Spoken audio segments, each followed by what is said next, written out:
Բարև ընկերներ, այսօր կրկին տարբեր թեմաներից եմ խոսելու, բարձրաձայնելու եմ նաև ձեր կողմից հնչեցված հարցերը։ Շնորհակալություն աջակցության և վստահության համար։ Նախ սկսենք մի տեղեկատվությունից, որը երեկ եմ ստացել։ Վաղը, ապրիլի 22-ին, Նիկոլ Փաշինյանը այցելելու է Արթիկ համայնք։ Ըստ ստացված տեղեկությունների, Նիկոլ Փաշինյանը հասկացել է, որ Արթիկում իր և կուսակցության վարկանիշը հասել է պատմական մինիմումի։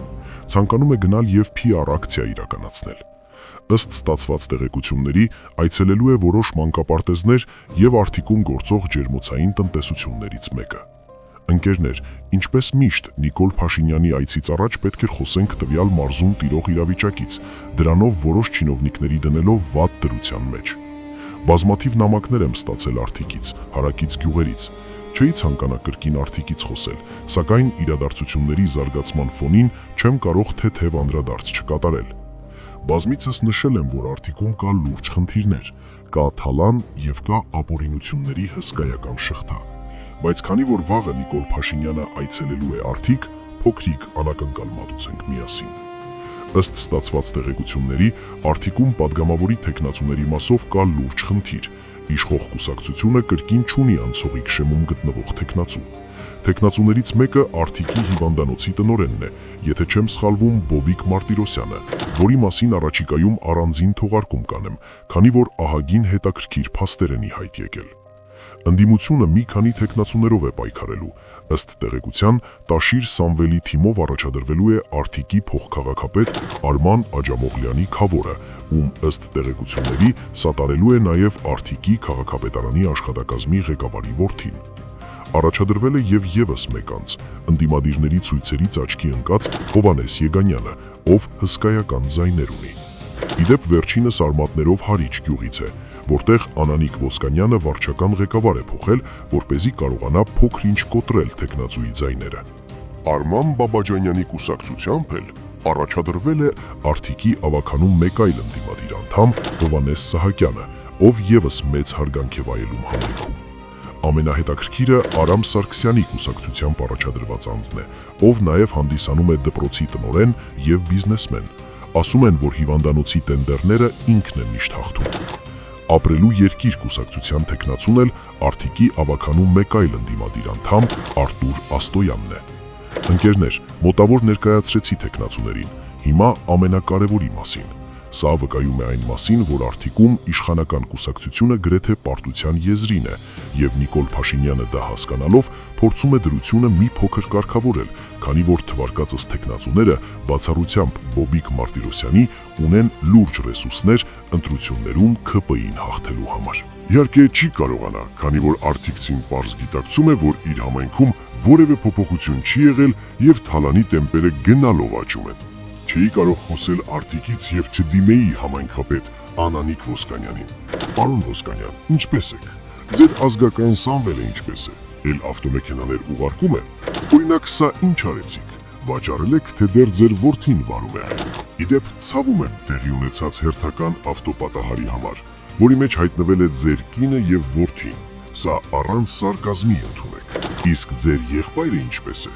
Ասում են դրամապանակ և հեռախոս, այսպես ասած, վերցնելու համար Մոսկվայում մոտ 8 տարի առաջ դատապարտված է եղել։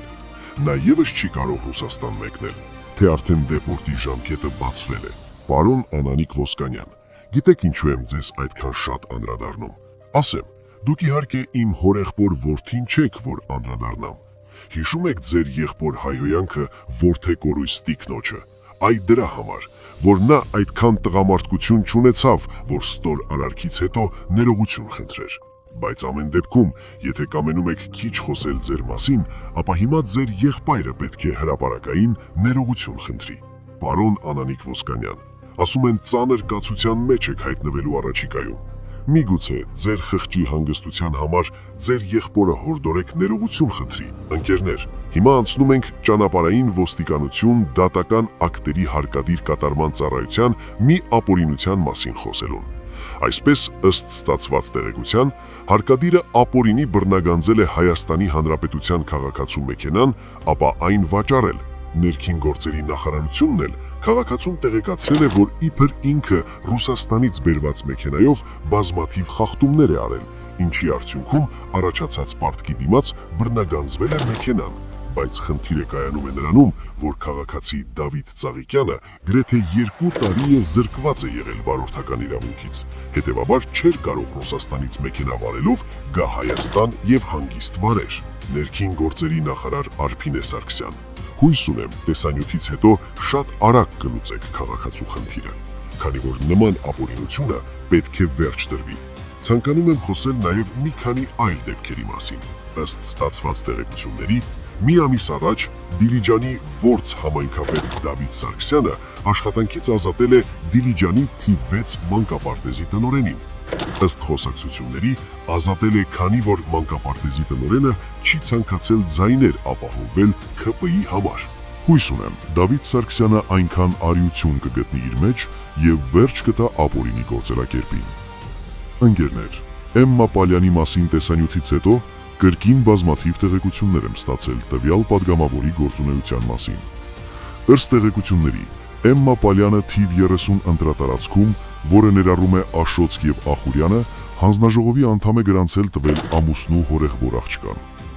Էմմա Պալյանի ամուսինը լինելով կնոջ օգնականը ազգային ժողովում, գրանցել է ԱՁ, որով եւ մասնակցել է մի շարք տենդերների,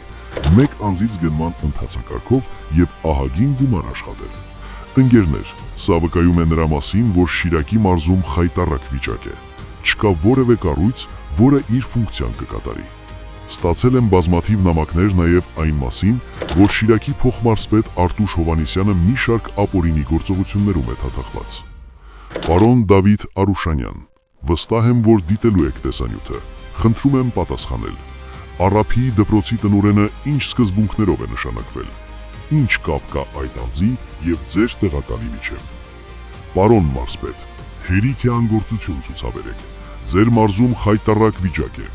Ձեր շուրջ հավաքված անձանց հետ կապված բացասական կարծիք կա մարզում, որը անմիջապես արտացոլվում է նաեւ ձեր անձի վրա։ Ընկերներ, որոշակի տեղեկատվություն եմ ստացել նաեւ Լուսակերտի զորամասերից մեկի հրամանատար Աշոտ Սարգսյանի ապօրինությունների մասին։ Խնդրում եմ բոլոր նրանց, ովքեր ունեն հստակ տեղեկություն սույն անձի հետ կապված, գրեն ինձ։ Բոլորի գաղտնիությունը երաշխավորում եմ։ Այսօր այսքանը։ Շնորհակալ եմ, հարգանքներով, ձեր Հայը։